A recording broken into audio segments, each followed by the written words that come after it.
Alam mo yung feeling na hindi mo alam bakit, pero parang kailangan mo lagi patunayan na kaya mo? Isang beses nagyaya yung barkada mag-overnight. Sabi nila, ambagan 1,500 ektarya. Wala ka namang extra. Pero ang sagot mo agad, game.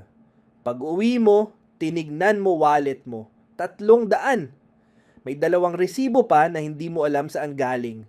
Pero dahil nasabi mo na game, wala na.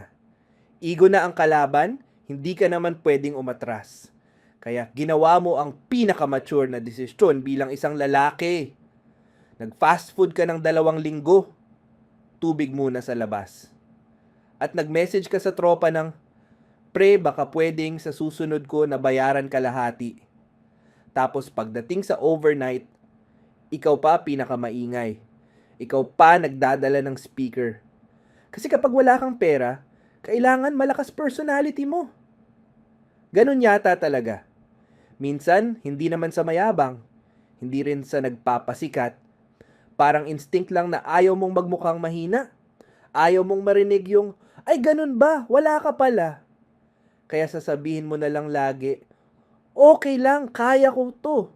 Kahit minsan, ang totoo, pag uwi mo, iniisip mo na sana may nagtanong man lang kung okay ka talaga. Pero syempre, pag tinanong ka ng, pre, okay ka lang ba?